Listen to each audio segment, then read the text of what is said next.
지난해 4월에 공개된 1897년 일본 농상무성이 만든 지도입니다.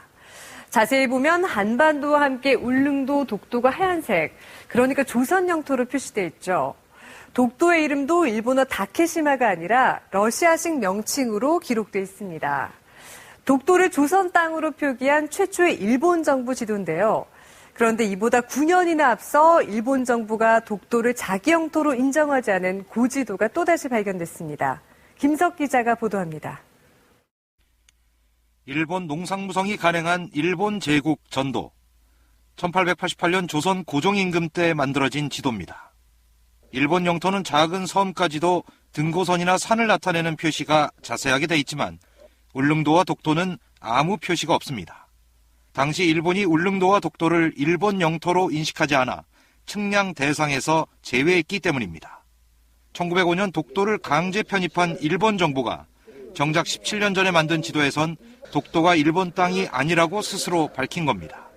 지도와 함께 공개된 1902년 일본 지리교과서에 실린 지도를 보면 울릉도 독도 지역이 일본의 국경선 밖으로 멀리 떨어져 있습니다. 이 교과서는 당시 일본 문부성의 검정까지 받은 것이어서 문부성조차 독도가 일본 영토가 아니라고 인정했음을 보여줍니다. 지금까지 일본의 독도 용유권 주장의 허구성 그리고 무주지 선점의 불법성을 비판할 수 있는 중요한 근거가 된다라고 평가할 수 있습니다. 일본 정부 스스로 독도가 한국 땅임을 인정한 지도와 교과서가 잇따라 확인되면서 독도가 자국 영토라는 일본의 주장은 거짓임이 다시 한번 입증됐습니다. KBS 뉴스 김석입니다. 지난해 4월에 공개된 1897년 일본 농상무성이 만든 지도입니다. 자세히 보면 한반도와 함께 울릉도, 독도가 하얀색, 그러니까 조선 영토로 표시돼 있죠. 독도의 이름도 일본어 다케시마가 아니라 러시아식 명칭으로 기록돼 있습니다. 독도를 조선 땅으로 표기한 최초의 일본 정부 지도인데요. 그런데 이보다 9년이나 앞서 일본 정부가 독도를 자기 영토로 인정하지 않은 고지도가 또다시 발견됐습니다. 김석 기자가 보도합니다. 일본 농상무성이 간행한 일본 제국 전도. 1888년 조선 고종임금 때 만들어진 지도입니다. 일본 영토는 작은 섬까지도 등고선이나 산을 나타내는 표시가 자세하게 돼 있지만 울릉도와 독도는 아무 표시가 없습니다. 당시 일본이 울릉도와 독도를 일본 영토로 인식하지 않아 측량 대상에서 제외했기 때문입니다. 1905년 독도를 강제 편입한 일본 정부가 정작 17년 전에 만든 지도에선 독도가 일본 땅이 아니라고 스스로 밝힌 겁니다. 지도와 함께 공개된 1902년 일본 지리교과서에 실린 지도를 보면 울릉도 독도 지역이 일본의 국경선 밖으로 멀리 떨어져 있습니다. 이 교과서는 당시 일본 문부성의 검정까지 받은 것이어서 문부성조차 독도가 일본 영토가 아니라고 인정했음을 보여줍니다.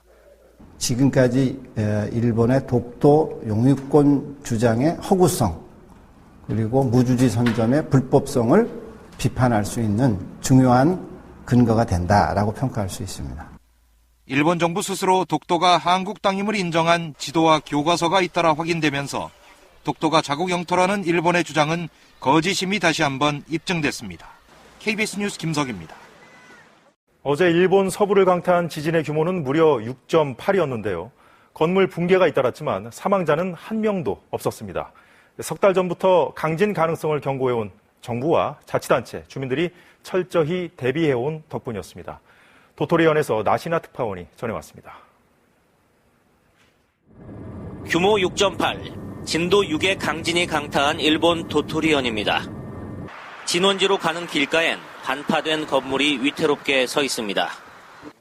골목마다 유리창과 가옥 외장재가 떨어져 내렸습니다. 揺れは結構ひどかったですね。だからみんなびっくりして慌てて飛び出してますから家の中から。 그러나 내진 설비가 잘 돼 있었던 덕분에 대량 붕괴되는 참사는 피했습니다. 마을 사무소. 평소 매뉴얼대로 피해 파악과 복구 대책 마련에 분주합니다.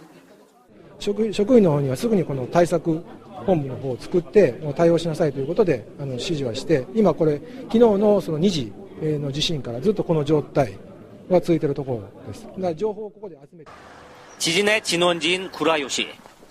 벽체가 통째로 떨어져 내렸고 가옥의 지붕 기와는 부서지거나 무너졌습니다. で公民館の瓦が落ちる音とか、もう周りの人の悲鳴とかで、もう本当に怖かった。 시청도 지진을 피해가지 못했습니다. 시청사에서는 지진 이튿날 아침 일찍부터 응급 복구 장비를 나눠주고 있습니다. 여진 대비를 위한 방수포 등을 무료로 배포하고 있습니다. 1943년 이곳에 규모 7.2의 지진이 강타했을 때 약 1000명이 숨졌습니다. 규모 6.8의 이번 지진 땐 20여 명이 다치는 데 그쳤습니다.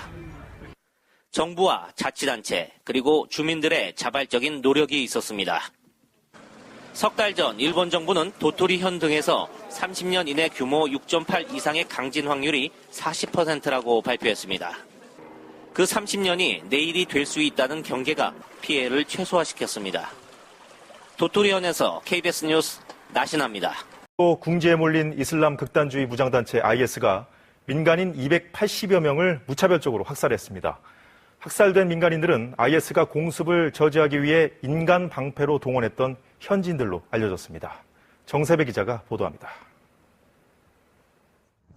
핵심 거점인 모술을 뺏길 위기에 처한 이슬람 극단주의 무장 조직 IS.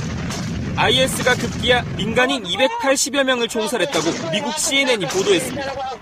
사살된 민간인들은 IS가 인간 방패로 쓰기 위해 강제로 끌고 온 주민들로 사망자 가운데는 어린이들도 상당수 포함된 것으로 전해졌습니다. 또 다른 곳에서도 최소 40명의 민간인이 사살됐는데 IS는 충성심이 부족해 보인다는 이유만으로 무차별적인 학살을 저지르고 있는 것으로 알려졌습니다. They drown people and video it. They burn people alive in cages. They crucify people. And they drive over people on the street with bulldozers. 유엔은 IS가 달아나는 민간인들을 모두 사살한다는 방침을 세웠다며 추가 인명피해를 우려하고 있습니다. Highlighting ISIL's apparent policy of preventing civilians from escaping to areas that are controlled by Iraqi security forces. 자칫 전투가 장기화될 것이란 전망이 나오는 가운데 최악의 경우 IS가 화학무기를 쓸 가능성도 제기되고 있습니다. 여전히 모술에만 100만 명이 넘는 민간인이 갇혀있는 만큼 전투가 계속될수록 민간인 피해는 급격히 늘어날 것으로 우려됩니다. KBS 뉴스 정세배입니다.